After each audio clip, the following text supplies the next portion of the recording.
Good morning, Canes fans. Happy Sunday. Just wanted to hop on here real quick. Didn't have a chance to do a post-game show last night for Canes Hoops. As always, these Canes Hoops shows are brought to you by Aries Law PA. Go check out AriesLawPA.com for all your estate planning needs. So, guys, last night, Miami...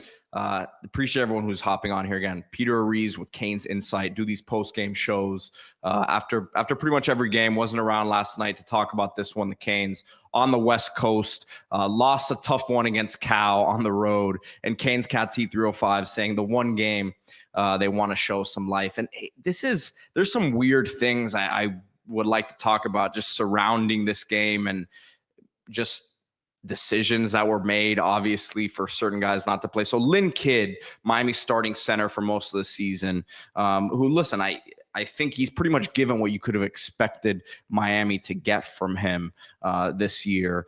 Just looking at his numbers, 11.7 rebounds a game.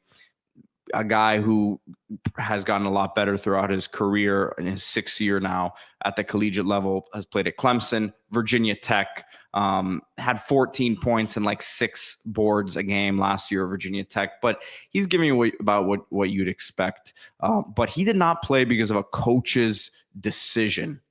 So that, obviously there's been a lot of weird things happening with this team this season, with Coach L stepping down, Jaleel Bethia coming in here as the most heralded recruit in program history, and he has not lived up to expectations. You can just tell that these guys don't seem to be gelling with each other basketball-wise. They don't seem to have a good understanding of each other's games. They don't seem to enjoy playing with each other.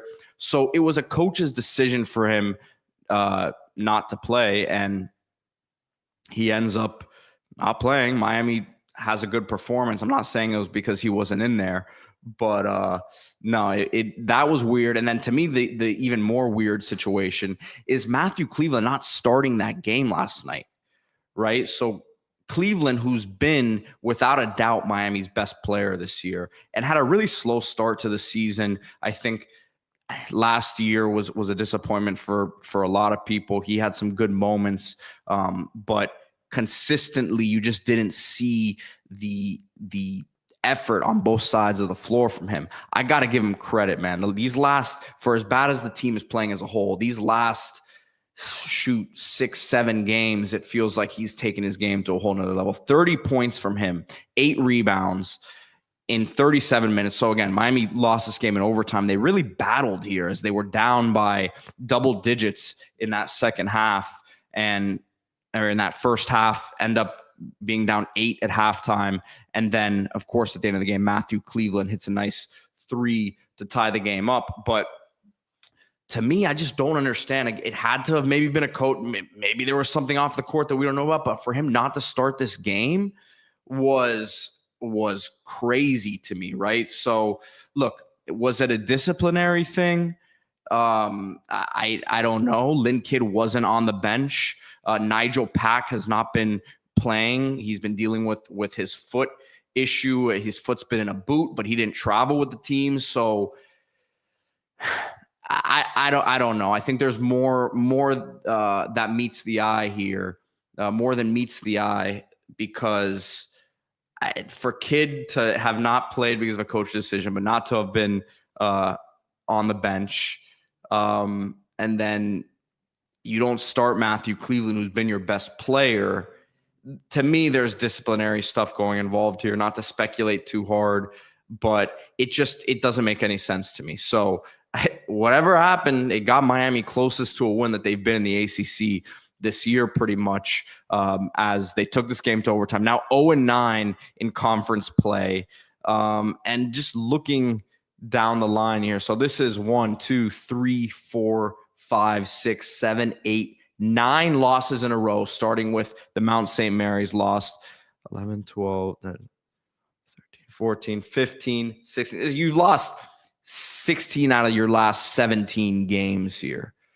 So good number here, good stat here by Canes Cats Heat 305, saying first, second half win in almost 15 games. So outscoring the other team in the second half. So that's really a crazy thing.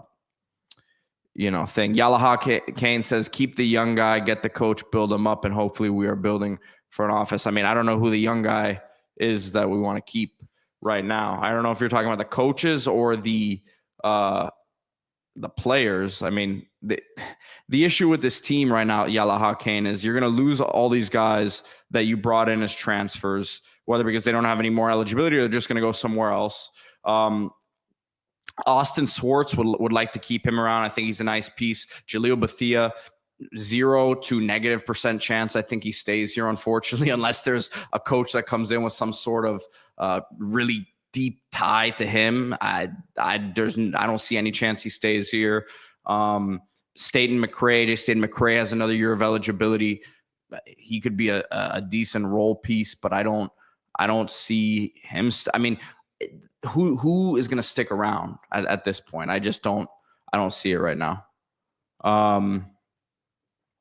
Let's see what else. Yeah, Cal Bears, as CJ Cowboy Sanchez says, what a pathetic outfit last night. And they didn't have their best player, Andrei Stojakovic, but this was not a good Cal team either, 10-9. So is Miami going to win an ACC game the rest of the year? Let's see. So Yalaha Kane says, crazy to think they didn't have staff in place to deal with all the NIL and portal issues and let Coach L coach the team.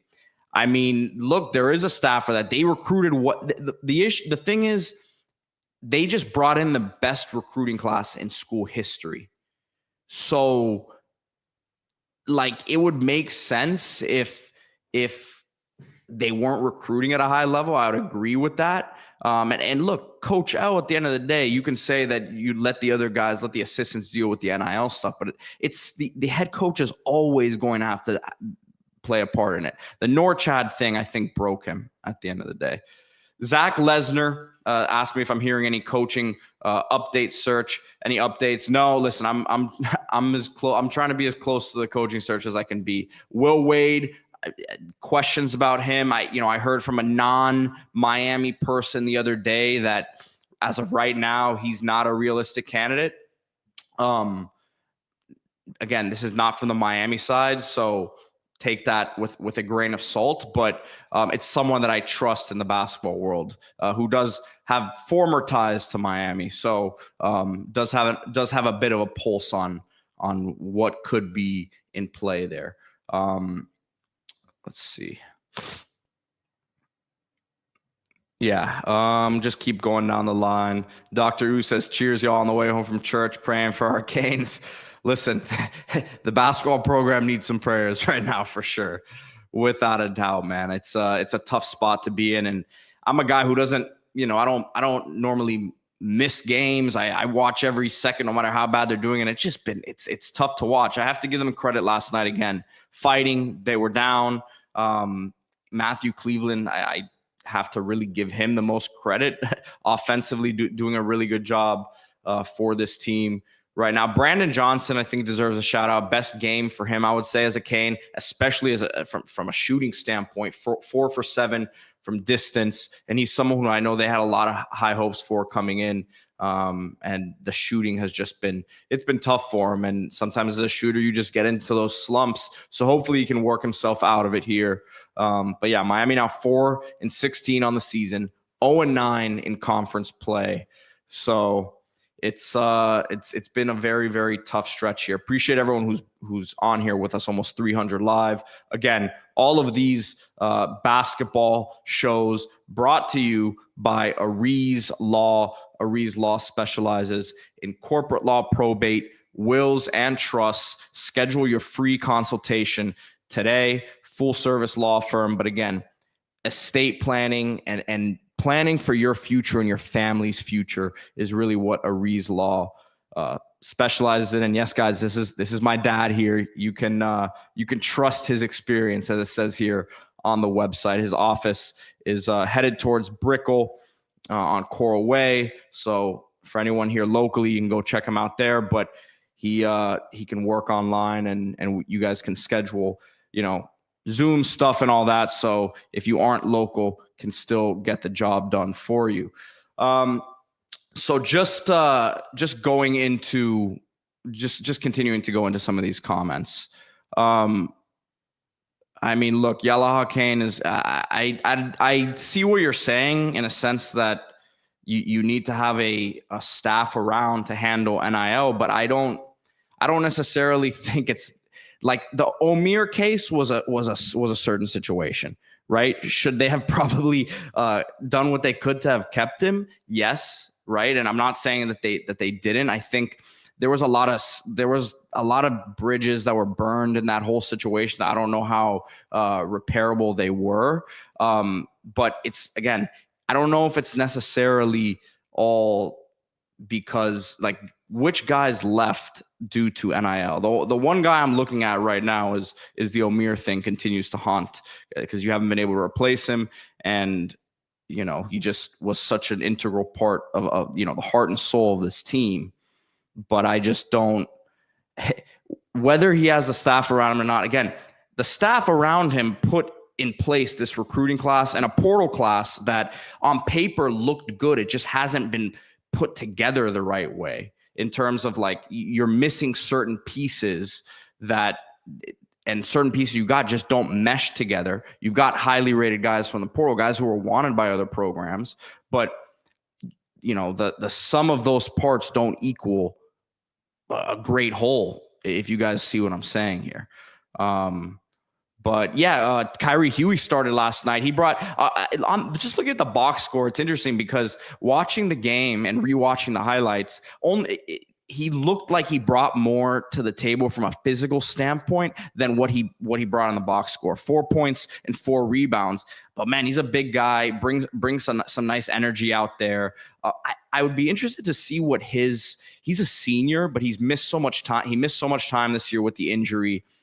He came in he was at JUCO and then a smaller school, Idaho State, I believe it was. So if he can get another year of eligibility, I really wouldn't mind keeping him around as a piece to build upon. Now, why would he stay based on the season that we're having here? That would be something that the new coach has to do, but yeah, Canes Cat C305. He was the one who had the broken hand. So he just got back 3-4 games ago, I want to say, made his debut. And he's been a nice little piece, man. I gotta say, he was much needed in terms of the size there. And he's a lefty, has some, some energy around the rim there. Good second jump. Earlier in the season, I agree. In some of those games and those tournaments, you played the Drakes of the world where they were just out rebounding you like crazy. He could have thrown his body around, eaten some fouls up. And yeah, but guys, that's pretty much all I got for you today. I just wanted to check in after that tough loss last night. I know we're getting some football questions here. Arab asking for DB coach news. No, I know that they're trying to fill that staff out. So we'll see what happens. I'd expect that to be done here in the next week or so. Keep it locked on CanesInsight.com for completely free coverage of the team, and then Canes Insight Daily, our football show, and all sports. We were at baseball practice the other day, the first scrimmage of the year. D Money and Sebastian Fawn had great coverage. So check us out on YouTube. I know a lot of you guys see us here on Twitter, but like this video, subscribe to the channel, and appreciate everyone's support. Go Canes.